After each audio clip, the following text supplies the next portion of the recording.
মৰমৰ ছাত্ৰ-ছাত্ৰীসকল, আজি আমি দ্বিতীয় শ্ৰেণীৰ ঝংকাৰ পাঠ্যপুথিৰ অধ্যায় নম্বৰ 4ত থকা পাঠ 1 আৰু পাঠটিৰ নাম হৈছে লুকা ভাকু। এইখন আজি আমি আলোচনা কৰিম। তোমালোকে ভিডিঅটো মনোযোগেৰে চাবা। প্ৰথমে কি কৈছে শুনো আহা। তোমালোকে লুকা ভাকু খেলি পাইছানে? কেনেকুৱা লাগে বাৰু? ছবিখনলৈ চোৱাচোন, দেখিছানে? হাবিৰ জন্তুবোৰেও লুকা ভাকু খেলিছে।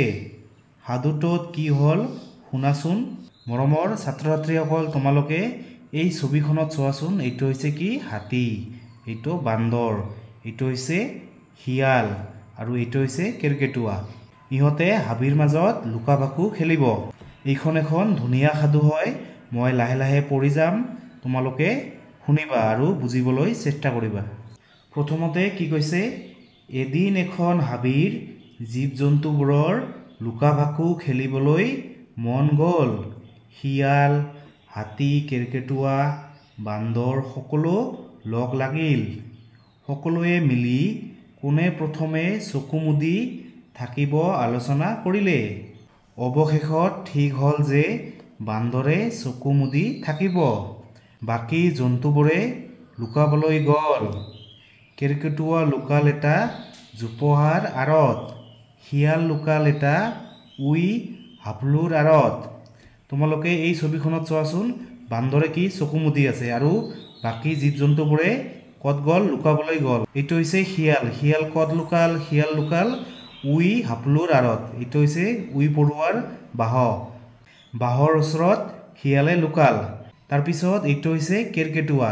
কেৰ্কেটুৱা গৈ ক'ত লুকাল? এইখন হৈছে জোপোহা। জোপোহাৰ আঁৰত কেৰ্কেটুৱা গৈ লুকাল আৰু বান্দৰে ইয়াত চকু মুদি আছে। তাৰপিছত হাতীটো ওচৰৰে এজোপা গছৰ আঁৰত লুকাই থাকিল।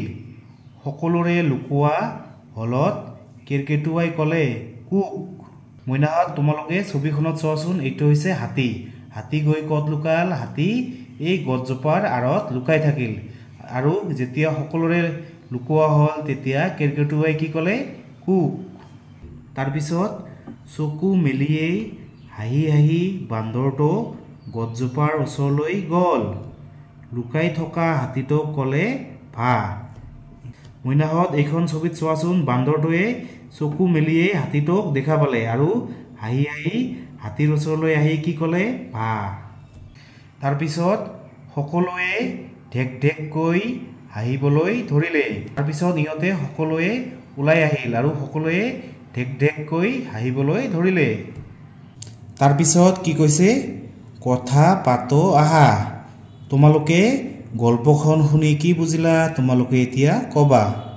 ক নম্বৰ কি কৈছে? হাবিত কোনে কোনে লুকা ভাকু খেলিলে? হাবিত কোনে কোনে লুকা ভাকু খেলিলে? শিয়াল, তাৰপিছত হাতী, বান্দৰ আৰু কেৰ্কেটুৱা। তাৰপিছত খ নম্বৰ কি কৈছে?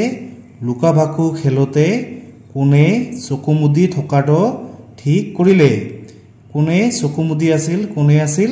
বান্দৰে চকু মুদি আছিল। তাৰপিছত গ নম্বৰ কি কৈছে? হাতী ক'ত লুকাল? হাতীটো ক'ত লুকাল? হাতীটো গছৰ আঁৰত লুকাল। তাৰপিছত ঘ নম্বৰ কি কৈছে? বান্দৰে কিয় হাতীক প্ৰথমতে দেখিলে? বান্দৰে হাতীটোক কিয় দেখিলে? যে হাতীটো আকাৰত ডাঙৰ হোৱাৰ বাবে সি যদিও গছৰ আঁৰত লুকাইছিল কিন্তু সি তাৰ গোটেই গাটো ঢাকি ৰাখিব নোৱাৰিলে। সেইকাৰণে বান্দৰে চকু মেলিয়েই প্ৰথমে হাতীটোক দেখা পালে। তাৰপিছত উ নম্বৰ কি কৈছে? তুমি লুকা ভাকু খেলিলে ক'ত ক'ত লুকোৱা? এইটো তোমালোকে নিজে ক'বা। প্ৰথম ছ নম্বৰ কি কৈছে? লুকা ভাকুৰ উপৰি তোমালোকে আৰু কি কি খেল খেলা আৰু কেনেকৈ খেলা? আমি কি কি খেলোঁ? আমি বল খেলোঁ, তাৰপিছত অলং দলং, লুডু, কাবাডী, তাৰপিছত পানীত পাৰত আৰু বহুতো খেল খেলোঁ। তাৰপিছত দ্বিতীয় ছ নম্বৰ কি কৈছে? সকলোৱে কিয় ঢেক ঢেককৈ হাঁহিলে? সকলোৱে কিয় হাঁহিলে? বান্দৰটোৱে চকু মেলিয়ে হাতীটোক দেখা পালে। সেইকাৰণে সকলোৱে ঢেক ঢেককৈ হাঁহিবলৈ ধৰিলে। তাৰপিছত কি কৈছে? লিখো আহা। তোমালোকে এতিয়া এইবোৰ প্ৰশ্নৰ উত্তৰ ইয়াত লিখিব লাগিব। ক নম্বৰ কি কৈছে? জোপোহাৰ আঁৰত কোন লুকাল এইটোৰ উত্তৰ হ'ব জোপোহাৰ আঁৰত কেৰ্কেটুৱাই লুকাল তাৰ পিছত খ নম্বৰ কি কৈছে লুকা ভাকু ক'ত খেলিছিল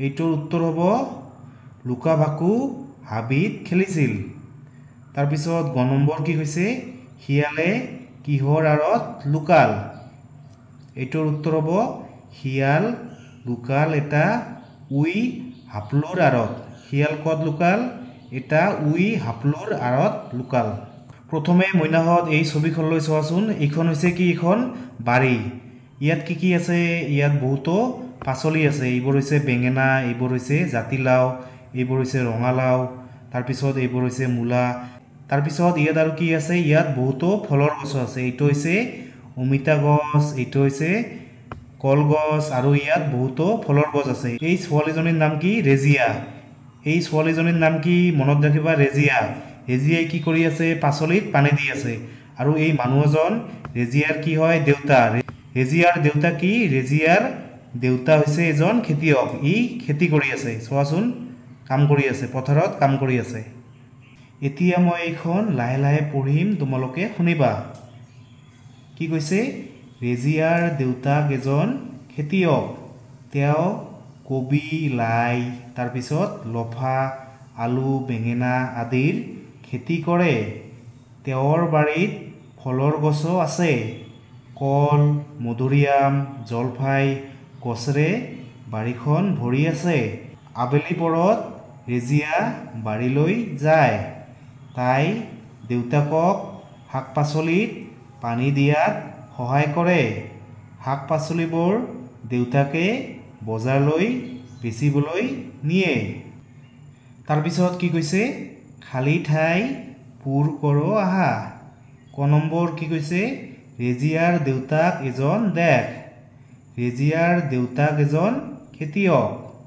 তাৰপিছত খ নম্বৰ কি কৈছে ৰেজিয়াৰ দেউতাকৰ বাৰীত দেখ গছো আছে ৰেজিয়াৰ দেউতাকৰ বাৰীত ফলৰ গছো আছে লিখো আহা তোমালোকে এতিয়া লিখিব লাগিব ক নম্বৰ কি কৈছে ৰেজিয়াৰ দেউতাকে কি কৰে এইটোৰ উত্তৰ হ'ব ৰেজিয়াৰ দেউতাক এজন খেতিয়ক তাৰপিছত খ নম্বৰ কি কৈছে ৰেজিয়া কেতিয়া বাৰীলৈ যায় এইটোৰ উত্তৰ হ'ব আবেলি পৰত ৰেজিয়া বাৰীলৈ যায় তাৰপিছত গ নম্বৰটো কি কৈছে ৰেজিয়াৰ দেউতাকে শাক পাচলিবোৰ কিয় বজাৰলৈ নিয়ে এইটোৰ উত্তৰ হ'ব ৰেজিয়াৰ দেউতাকে শাক পাচলিবোৰ বেচিবলৈ বজাৰলৈ নিয়ে মৰমৰ ছাত্ৰ ছাত্ৰীসকল তোমালোকে দ্বিতীয় শ্ৰেণীৰ ইংৰাজী আৰু অসমীয়াৰ বাকিবোৰ ভিডিঅ' যদি এতিয়াও চোৱা নাই তেনেহ'লে এইটো ভিডিঅ'ৰ ডিছক্ৰিপশ্যনত লিংক দিয়া আছে তোমালোকে তাত গৈ ভিডিঅ'বোৰ চাব পাৰা